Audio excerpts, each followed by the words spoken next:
Halo, apa kabar semuanya? Kembali lagi bersama gua di channel gua yaitu #FransiSokTahu. Nah, di minggu ini gua akan sok tahu terkait sebuah hal yaitu mengenai utang. Nah, minggu lalu gua sudah membuat video bagaimana sikap kita di saat kita memberikan pinjaman kepada orang, atau dalam arti kata kita di posisi si pemberi pinjaman. Nah, di minggu ini gue akan membahas bagaimana sikap kita bila kita berada di posisi yang meminjam uang tersebut atau yang berhutang. Oke, utang. Kalau menurut gue gak ada sih orang yang mau berhutang pada dasarnya ya. Tapi kenyataannya untuk terhindar dari utang itu cukup sulit, terutama kita-kita yang hidup di kota-kota besar atau yang suka main handphone terus buka aplikasi marketplace, banyak tawaran-tawaran ongkos kirim, free ongkir, ada juga tawaran cashback, dan juga ada WA group yang suka jual-jualan online. Itu susah banget untuk kita tahan ya. Nah, itu kenapa? Itulah yang menyebabkan orang tuh terkadang suka beli. Oke, kalau misalnya kita beli tidak lebih besar daripada penghasilan kita, namun terkadang orang itu suka besar pasak daripada tiang. Pengeluaran itu lebih banyak daripada pendapatannya. Misalnya gaji dia, misalnya pemasukan itu sebulan 5 juta lah, tapi pengen beli handphone baru, pengen beli baju baru, pengen beli sepatu baru. Akhirnya yang seharusnya dia penghasilan itu 5 juta dengan pengeluarannya ya paling maksimal 5 juta lah, tapi ini malah jadinya pengeluarannya bisa 5,5 juta, bahkan bisa sampai 10 juta, bahkan lebih dari itu. Nah, orang-orang seperti ini biasanya pasti akan mengejar barang yang dia mau itu dengan cara apa? Dengan cara utang. Mau itu dia pinjam online atau kartu kredit atau pinjam sama orang lain. Nah, ada dua tipe orang dalam hal berutang. Ini menurut gua, yaitu yang bijaksana dan yang kedua adalah yang tidak bijaksana. Kalau yang bijaksana, yang menurut gua adalah tipe orang yang di saat dia pinjam uang ke orang, dia selalu berpikir bahwa mindsetnya adalah uang ini adalah uang orang lain, gua hanya minjam, gua harus bertanggung jawab terhadap uang ini, gunakan dengan maksimal mungkin, dan gua harus sesegera mungkin mengembalikan pinjaman gua ini, bahkan kalau bisa sebelum jatuh tempo. Dan biasanya orang yang bijaksana seperti ini itu dia berhutang bukan karena keinginan dia, tapi biasanya karena kebutuhan atau kepepet. Misalnya dia tiba-tiba dia sakit, atau mungkin ada kerabatnya atau orang tuanya atau adiknya atau anaknya sakit. Itu tipe orang yang bijaksana. Ada juga tipe orang yang tidak bijaksana. Nah, ini yang buruk dan yang paling menyebalkan.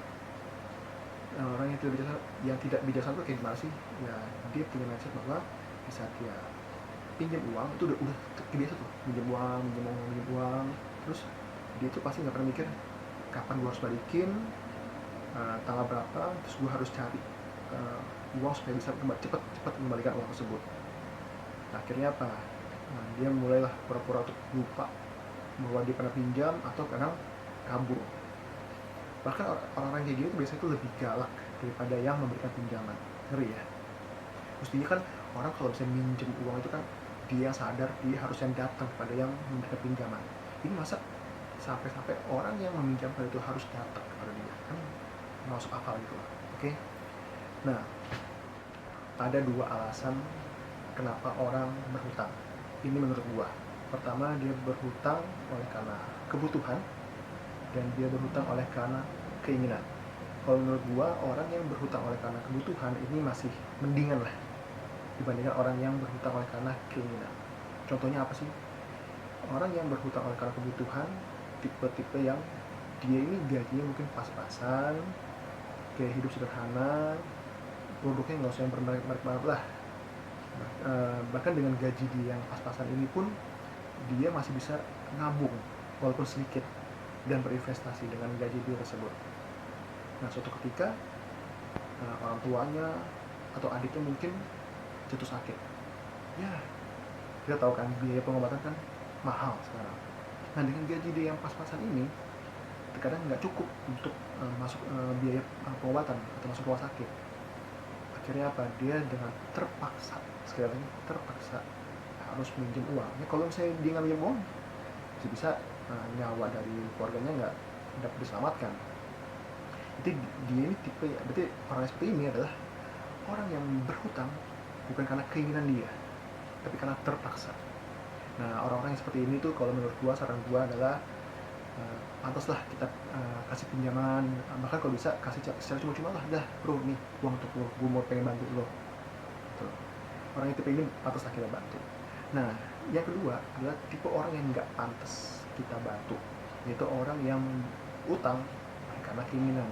Misalnya dia ya gajinya pas-pasan, cuma karyawan biasa, tapi gaya hidupnya bos, pengen punya handphone baru, punya iPad, punya kamera, punya sepatu yang bermerek, baju harus bermerek, jadi besar pasak daripada tiang.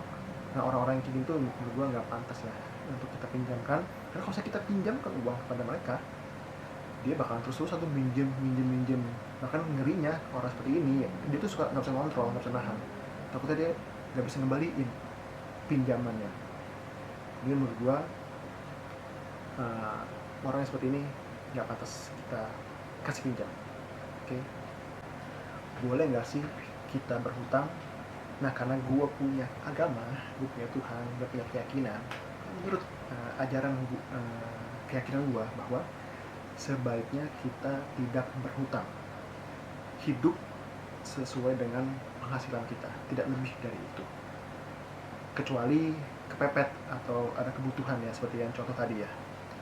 Nah, kalau misalnya kita sekarang berada di posisi yang punya utang banyak, bagaimana reaksi kita atau sikap kita? Saran gue pertama adalah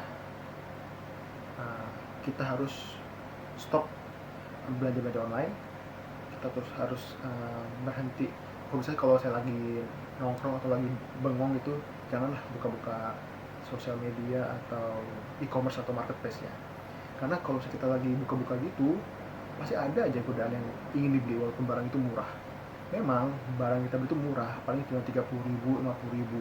Tapi karena kalau misalnya kita belinya sering, akhirnya 30.000 kali 10 kali berapa?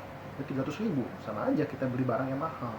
Nah, kalau menurut gua, janganlah kita buka, kalau lagi bengong jangan buka-buka handphone lah, diem lah, lo ngapain kek, cari aktivitas lain kek, ngepel lah, apalah gitu. Oke. Yang kedua, saran gua adalah ketika kita sudah di posisi punya utang, ya kita kerja, jangan nganggur, jangan diem-diem aja. Kalau misalnya kita kerja terus gaji pas-pasan nggak bisa untuk bayar utang, ya cari penghasilan lain lah gitu. Kalau bisa, oke, utang itu harus segera dibayarkan lah. Jangan sampai utang itu berbunga, apalagi kalau kita ngutangnya itu di pinjaman online atau di kartu kredit. Itu hati-hati sih, saran gue jangan ya. Yang ketiga, usahakan jangan gali lubang tutup lubang. Maksudnya apa? Misalnya kita pinjam uang sama orang atau pinjaman online atau kartu kredit, terus kita untuk melunasi utang tersebut kita minjem lagi sama orang lain yang dikenakan bunga. Akhirnya apa? Berbunga, akhirnya apa? Semakin tinggi lah pinjaman kita, makin rugi lah kita. Nah, saran saya adalah boleh sih cari teman atau kerabat atau keluarga yang mau pinjemin uang, tapi yang bersedia untuk tidak dikasih bunga pinjamannya. Itu saran gue ya. Jangan pernah minjem lagi sama sesuatu atau organisasi yang membungakan pinjaman. Nanti kalian akan rugi sendiri. Yang keempat adalah kalau misalnya teman punya utang tapi teman juga punya harta, ya kalau bisa sih beberapa persen harta teman-teman atau investasi atau tabungan teman-teman yang ada itu dijual dulu lah, dipakai untuk lunasi utang. Supaya apa? Supaya minimal utang itu kebayar dikit lah. Sudah bayar dikit, sisanya baru kita cari uang tambahan untuk bisa melunasi utang tersebut. Oke? Kalau misalnya teman-teman punya investasi apa, dijual dulu aja. Nanti setelah utangnya lunas, baru mulai nabung atau investasi lagi. Itu sih saran gua. Yang terakhir menurut gua, dan ini seharusnya berada di posisi yang paling pertama, yaitu minta pertolongan kepada Tuhan. Jangan pernah lupain Tuhan ya guys. Kenapa? Karena gue percaya bahwa Tuhan itu sebenarnya nggak suka kalau misalnya kita tuh ngutang. Dan gue percaya bahwa misalnya kita mau bertobat dan kita mau melunasi utang kita, gue yakin banget Tuhan pasti akan bantu. Kenapa gue berani ngomong yakin? Karena ini kisah nyata gue. gue dulu pernah punya utang kartu kredit. Nah, akhirnya gue mulai sadar bahwa ini nggak boleh gue utang-utang lagi. Akhirnya gue stop pakai kartu kredit, gue berdoa minta tolong padanya. Akhirnya yang seharusnya utang gue lunas dalam waktu 7 bulan, akhirnya hanya butuh waktu 3,5 bulan utang gue sudah lunas. Dan puji Tuhan, sampai hari ini gue sudah tidak punya utang lagi. Nah, itu sih saran gue, jangan lupa berdoa. Itu aja opini gue mengenai utang, bagaimana sikap kita bisa kita mau utang atau pinjam uang kepada orang lain. Saran gue sebaiknya sih hindari yang namanya utang. Bergayalah sesuai dengan isi kantong kita. Kalau misalnya kebutuhan teman-teman jauh lebih tinggi daripada pendapatan, ya jangan utang. Teman-teman harus cari penghasilan tambahan, misalnya jualan online atau dagang atau apalah, teman-teman bisa cari penghasilan tambahan gitu. Kalau bisa teman-teman masih belum menemukan penghasilan tambahan, ya kalau bisa turunin dulu lah gaya hidupnya gitu. Oke, itu aja sih opini gua mengenai utang. Terima kasih sudah menonton #FrancisHotel kali ini. Semoga info ini bermanfaat. Sampai ketemu minggu depan.